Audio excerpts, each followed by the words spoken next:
जी बिस्मिल्लाहिर्रहमानिर्रहीम, अस्सलाम वालेकुम रहमतुल्लाहि व बरकातुहू। मेरा नाम है डॉक्टर मोहम्मद मुज़म्मिल हसन। एक नए सेशन के साथ आपकी खिदमत में हाज़िर हूँ मैं। मेरे साथ डॉक्टर उस्मान मौजूद हैं, डॉक्टर नुमान मौजूद हैं और ये हमारा वर्कर है जी, इसका नाम है कुर्बान। इसकी पहली भी वीडियोज़ आपको साथ यूट्यूब पे शेयर कर चुके हैं। बहुत अच्छा ये गवाला है, बहुत अच्छा ये वर्कर है। हमने आपसे पिछली वीडियो में जो हमारे कट्टे कटियाँ थे उनका वेट गेन जो था आपसे शेयर किया था। तो बेसिकली ये हमारी टीम है जो मिलके जो है हम इन बच्चों की रेजिंग करते हैं। और आपको पता है कि पिछले महीने गर्मी के थे, बड़े शदीद गर्मी के, बल्कि अभी भी गर्मी चल रही है। तो गर्मी के मौसम में 800 ग्राम का 900 ग्राम का बच्चे का जो वेट गेन पर डे लेना छोटे बच्चे का, ये बड़ा मुश्किल काम होता है, स्पेशली अगर हम बफलो काफ की बात करें। तो अब हम इनसे बात करेंगे कि ये बच्चों को कैसे पालते हैं, पैदाइश के बाद कितने थन पे आते हैं। पहली बात बता दूं कि यहाँ पर हम बच्चों को मदर्स के नीचे ही रेयर करते हैं, मतलब वो माँ के नीचे दूध पीते हैं। हम बकेट्स पे उनकी फीडिंग नहीं करते। और बच्चे सिर्फ वो रखते हैं जिनकी मदर्स का 20 लीटर दूध है। 20 लीटर से जिस भैंस का दूध नीचे है, ना उसका हम कट्टा रखते हैं, ना ही उसकी हम कट्टी रखते हैं। वो हम मार्केट में सेल आउट कर देते हैं। लोग जो शौक़ से रखने वाले वो ले जाते हैं, लेकिन जो हम अपने फार्म के लिए रखते हैं वो सिर्फ उस भैंस का कट्टी या कट्टा रखते हैं जिसका दूध जो है वो 20 लीटर से ज़्यादा है। हाँ कुर्बान, ये बंदा क्योंकि पंजाबी स्पीकर है, हम पंजाबी में से बात करेंगे। यार ये दस लाल बच्चा ਜਦੋਂ पैदा होंदा तो किवें दुध छड्डदे हो? ਅਸੀਂ जी पहले जिस टाइम ਤੇ ਬੱਚਾ ਪੈਦਾ ਹੁੰਦਾ ਹੈਗਾ ਉਹਨੂੰ ਰਜਮਾ 3 ਟਾਈਮ ਬੋਲਾ ਦਿੰਦੇ ਹੈਗੇ। ਦਿਹਾੜੀ ਦੇ 3 ਟਾਈਮ? ਨਹੀਂ 3 ਟਾਈਮਾਂ ਦਾ मतलब ਅੱਛਾ, मतलब 12 ਘੰਟੇ ਦਾ ਫਰਕ ਨਾਲ 3 ਟਾਈਮ। ਤੇ ਉਸ ਤੋਂ ਬਾਅਦ ਹੈਗਾ 2 ਥਣ ਉਹਨੂੰ ਜਿਹੜਾ ਹੈਗਾ ਨਾ ਅਸੀਂ ਯੂਜ਼ ਕਰਦੇ ਹਾਂ ਜੇ मतलब ਉਹ ਪਚਾ ਜਾਵੇ तो ਉਹਨੂੰ अगला पिछला जे ना पचावे तो ਉਹਨੂੰ अगले दोनों गाड़ी वाले दे देते। ले जी ये मैं आपको थोड़ा एक्सप्लेन कर दूं। ये कह रहे हैं जी कि बच्चे को अगर वो दूध बर्दाश्त कर जाए, मतलब दूध बर्दाश्त करने से मुराद ये है कि बाद बच्चे ज़्यादा दूध जो है उसको डाइजेस्ट नहीं कर पाते, उनको डायरिया या जिसको हम मोक कहते हैं वो मसला बन जाता है। वो बच्चे जिनको डायरिया हो जाता है उनको ये अगले 2 थन लेते हैं, क्योंकि आप लोग समझते हैं कि बफलो के भैंस के जो अगले 2 थन हैं उसमें दूध जो है 1.5 किलो से 2.5 किलो के बीच में होता है। अच्छी से अच्छी भैंस का भी 2.5-3 किलो से ज़्यादा दूध, बहुत कम भैंसें होंगी जो 3 किलो से ऊपर जाती हैं, वरना अगले 2 थनों का दूध 2, सवा 2, पौने 2 किलो होता है। अगर ये डाइजेस्ट कर जाते हो, ना इनको डायरिया या मोक का मसला हो, तो ये एक अगला थन और एक पिछला थन जो है, एक अगला और पिछला थन कुर्बान जी जी गाड़ी तो गल करने अगला थन तो पिछला थन, हाँ जी, ये तकरीबन कोई 3.5-4 किलो दूध बन जाता टाइम का। बिल्कुल जी, 3.5 तो 4 किलो दूध बन जाता है। तो एक अगला थन और एक पिछला थन हमारे पास जो यहाँ पर भैंसें मौजूद हैं, तकरीबन 4 किलो दूध टाइम का बन जाता, 4 किलो सुबह और 4 किलो शाम। अच्छा तेरे ख्याल से किन्ने को बच्चे ने ਜਿਹੜੇ ਕਿ ਦੁੱਧ ਬਚਾ ਜਾਂਦੇ ਨੇ ਤੇ ਕਿੰਨੇ ਬੱਚੇ ਜਿਹੜੇ ਨੇ ਜਿਹੜੇ ਨਹੀਂ ਬਚਾਉਂਦੇ? ਕੋਈ ਚੰਦ ਹੁੰਦੇ ਹੈਗੇ ਨੇ ਜਿਹੜੇ ਨਹੀਂ ਪਹੁੰਚਾਉਂਦੇ ਹੈਗੇ ਨੇ, ਜ਼ਿਆਦੀ ਗਰਮੀ ਦੇ ਵਿੱਚ ਮਸਲਾ ਉਹਨਾਂ ਨੂੰ ਬਣ ਜਾਂਦਾ ਹੈਗਾ। ਜਿਹੜੇ मतलब ਨਾਰਮਲ ਮੌਸਮ ਦੇ ਵਿੱਚ ਆ ਜਾਂਦੇ ਹੈਗੇ ਨੇ ਉਹਨਾਂ ਨੂੰ ਤਾਂ 4 ਤੋਂ ਲਾ ਕੇ 5 ਕਿਲੋ ਵੀ ਦੁੱਧ ਪੀ ਜਾਂਦੇ ਦਿਹਾੜੀ ਦੇ ਵਿੱਚ, ਤਾਂ ਉਹਨਾਂ ਨੂੰ ਕੋਈ ਮਹਿਸੂਸ ਨਹੀਂ ਹੁੰਦਾ ਹੈਗਾ जी। अच्छा इस बंदे ने ना जी एक, क्योंकि हमारा वर्कर है, हर डेयरी फार्म्स पे ना वर्कर्स की कुछ चंद ख़ास भैंसें होती हैं या चंद ख़ास बच्चे होते हैं जो उनके ना बड़े नज़दीक होते हैं। तो इस बंदे ने एक कटी यहाँ पे अपने शौक़ से पाली है 2872, जिसका हमने आपसे वेट का तस्करा किया। 140 किलो उसका वेट हुआ था, पिछले सेशन में हमने आपको वो करके भी दिखाया था। कुर्बान जी 2872 कटी है, हाँ जी, ये तो किमें पाली है यार? 140 किलो की हो गई है। ਇਹਦੀ ਮਾਂ ਨੂੰ ਕਦੇ ਅਸੀਂ ਵੰਗਾ ਹੀ ਨਹੀਂ ਲਾਇਆ। ਜਿੰਨਾ ਦੁੱਧ ਹੈਗਾ ਇਹਨੇ ਹੀ ਪੀਣਾ।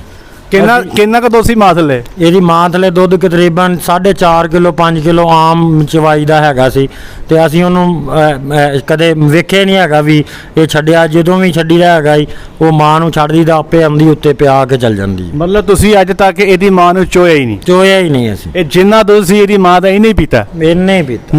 3 ਮਹੀਨੇ ਲਗਾਤਾਰ टोटल मझ ਦਾ ਦੁੱਧ ਇਹਨੇ ਹੀ ਪੀਤਾ? हाँ जी।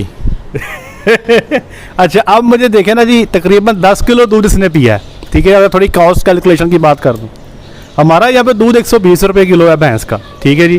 120 को 10 से ज़रब दे लें तो ये 1200 रुपये का दूध बनता है डॉक्टर साहब। हाँ जी, 1200 का ये दूध बनता है और 90 दिन तक इसने 1200 का दूध पिया है। तो देख लें 1 लाख रुपया जो है हमें कम से कम 1,08,000 रुपया इस कट्टी पे हमारा लग गया। अच्छा एक गल और दस, इस कट्टी ने आज तक वंडे का मुँह वेख्या? नहीं जी, बिल्कुल नहीं। इस कट्टी ने डॉक्टर साहब यार कट्टी खोल के, बल्कि उधर कट्टी के लागे चलने जो है कट्टी विखाओ जी। जी ए कट्टी वेखो जनाब, इस कट्टी ने अज तक ना वंडे का मुँह वेख्या जे, सिर्फ और सिर्फ माँ के दूध पे पूरी की पूरी मझ ने पीती है, पूरा इसने माँ का दूध इसी ने पिया जो भी है। 140 किलो बॉडी वेट पे ये पहुंच चुकी है। इसका आप देखें, इसकी वेल चेक करें, इसकी हाइट चेक करें, पुट्ठा चेक करें। कुर्बान पानी शानी पीती थी कोई ना? पानी किसी टाइम ਪਿਆ ਦੀ ਹੁੰਦਾ ਸੀ ਜੇ ਮਤਲਬ ਦੁੱਧ ਮੈਂ ਦੇਣ ਤੋਂ ਪਹਿਲੇ। सही है, ठीक है। पानी तो दुध तो ही भली है हुण तां। हाँ जी। ते अल्लाह दे बंदे हुण तेरी की सलाह है? तुहानूं 90 दिनों तो भी 10 दिन ऊपर हो गई है, हुण भी दुध पीण डई है? हाँ जी, ਹੁਣ ਵੀ ਪੂਰੀ ਮੱਝ ਪੀ ਰਹੀ है। ले जी 110। इसकी उम्र कितनी है देख चेक कीजिएगा। 19/7 को ये 3 महीने की पूरी हो गई है। आज 5 अगस्त को मैं वीडियो बना रहा हूँ, तो ये तकरीबन 105-6 दिन इसकी उम्र है। 3.5 माह की इसकी उम्र है। तो शहजादी अज भी पूरी माँ ਨੂੰ ਚੁੰਗਦੀ ਪਈ ਹੈ। ਤੇ ਤੁਹਾਡੀ ਕੀ ਸਲਾਹ ਭਾਈਜਾਨ, ਇਹਨੂੰ ਕਿੰਨੀ ਦੇਰ ਤੱਕ ਮੱਝ ਪਿਉਣੀ ਹੈ? ਸਾਡਾ ਤਾਂ ਸ਼ੌਂਕ ਹੈਗਾ ਵੀ ਖਾਤੇ ਦੇ ਵਿੱਚ ਹੀ ਜਵਾਨ ਹੋ ਜਾਵੇ। ਤੇ ਨਹੀਂ ਖਾਤੇ ਜਵਾਨ ਤੇ ਹੋ ਜਾਣੀ ਜੋ ਹਿਸਾਬ ਤਾਬ ਚੱਲ ਰਿਹਾ, ਪਰ ਇਹਨੂੰ ਕੋਈ ਵੰਡਾ ਛੰਡਾ ਨਹੀਂ ਵਿਖਾਉਣਾ? ਫਿਲਹਾਲ ਤੇ ਜੇ ਉਸ ਟਾਈਮ ਤੇ ਦੁੱਧ ਛੱਡ ਜਾਏਗੀ ਉਦੋਂ ਵੰਡਾ ਖਾਣ ਲੱਗ ਜਾਏਗੀ। ਇਹ ਦੁੱਧ ਕਦੋਂ ਛੱਡੇਗੀ? ਇੱਕ ਤਕਰੀਬਨ ਹੁਣ ਛਡਾਈਏ ਤਾਂ ਹੁਣ ਛੱਡ ਵੀ ਸਕਦੀ ਹੈਗੀ ਹੈ। ਬੇਕੇ ਉੱਦਾਂ ਹੈਗਾ ਵੀ ਮਤਲਬ ਅਸੀਂ ਸ਼ੌਂਕ ਤੋਂ ਆਉਂਦੇ ਹਾਂ ਵੀ ਚਲੋ ਦੁੱਧ ਪੀਵੇ, ਆਪਣੀ ਮਰਜ਼ੀ ਤੋਂ खावे ना खावे ਇਹਦੀ मर्जी। डॉक्टर साहबान आप लोग बताइए यार, आपका क्या प्लान है? ये मतलब इसकी विनिंग तो अभी तक नहीं हुई, लाख रुपए का दूध ये पी चुकी है, तो आपका क्या प्लान है कि कब इसको विनिंग करेंगे आप? सर अब इसे ऑफर करने लगे वंडा और साइलेज ना, हम इसके आगे रख देंगे, फिर आहिस्ता आहिस्ता करके एक टाइम पे ले आएंगे, एक टाइम के बाद आहिस्ता आहिस्ता इसको वीन करते हैं हम। अच्छा, मैं एक बात बता दूं जी, देखें ये शौक के करने वाले काम है, इसमें कारोबार नहीं है। जब हम शौक करते हैं तो कारोबार को नहीं देखते। किसी तरह भी वारा ही नहीं खाता कि हम एक कट्टी को जो है 1,10,000 का दूध पिला दें, ठीक है। लेकिन हाँ, क्योंकि जहाँ पर इतने सारे जानवर हैं तो कभी ना कभी हमें अपने वर्कर्स की ख्वाहिश पूरी करनी पड़ जाती है, तो हम करते भी हैं। तो इसको अभी तक ये दूध पिलाते जा रहे हैं। जब मुझे याद है, जब मैंने 3 साल मुस्तकिल बच्चों पे यहाँ पे काम किया है, तो कभी मैं भी बच्चों पे शौक़ कर लिया करता था। एक गाय थी मेरे पास, मतलब तब वो बच्ची थी, छोटी थी, 31-62। मैंने उसको 7 महीने दूध पिलाया था, और मुझे याद है कि वो 21 महीने पे वो काविंग में आ चुकी थी। अभी वो 6 सूबे में फार्म पे दे चुकी है, 40 लीटर तक उसने हमें दूध दिया। तो वो शौक़ के हद तक तो बात ठीक है, कारोबारी अंदाज से ये चीज़ें जो हैं ये आप फार्म पे नहीं कर सकते, क्योंकि दूध बड़ा महंगा है। वैसे जो रूटीन है इनकी यहाँ पे, तकरीबन ये 6 से 8 लीटर तक दूध जो है 24 घंटे में बच्चों को पिलाते हैं। जैसे आप देख रहे हैं कि सिर्फ एक बच्चे का भी वेट गेन 700 ग्राम से नीचे नहीं आया, वो भी गर्मी के महीने में। तो बच्चा जो इतना दूध पीता है उसके लिए ये इसको बच्चे को सुबह दोपहर शाम बाथ भी देते हैं, क्योंकि अब बच्चे यहाँ पे गर्मी करते हैं। मुझे भी देखें पसीना आया हुआ है, क्योंकि यहाँ पर एक शेड की कोई इतनी अच्छी वेंटिलेशन नहीं है, तो बच्चे पेंटिंग करते हैं, हम उनको नहलाते भी हैं। अल्लाह का शुक्र, उनका वेट गेन जो है वो अच्छा आता है। तो यहाँ पर गौर करने वाली बात ये है कि हमारा जो बफलो है हमारी, इसमें वेट गेन तो है। जो वेट गेन आपका एक हॉल्स्टेन फ्रीजन का प्योर बच्चा जो वेट गेन करता है, वही वेट गेन ये बच्चे भी करते हैं। हमने सिर्फ इन पे काम नहीं किया हुआ। मुझे याद है हमारे पास एक अमेरिकन न्यूट्रिशनिस्ट आया था यहाँ पर, 2012 या 13 की बात है। उसने एक हमें आके बात कही थी कि अगर आप अपने जानवरों की नस्ल को इम्प्रूव करना चाहते हैं तो आप इनकी जो फीडिंग है, 3 जनरेशन्स तक की फीडिंग आप इसको इम्प्रूव करें। तो इनकी फीडिंग इम्प्रूव करने की ज़रूरत है। लेकिन फीडिंग इम्प्रूव करने का मतलब ये नहीं है कि आप पूरी की पूरी भैंस छोड़ दो, वंडा पास भी ना करो। जो अहले इल्म लोग हैं वो समझते हैं कि ह्यूमन डेवलपमेंट होती है, वो एक इम्पॉर्टेंट काम है, वो करना चाहिए।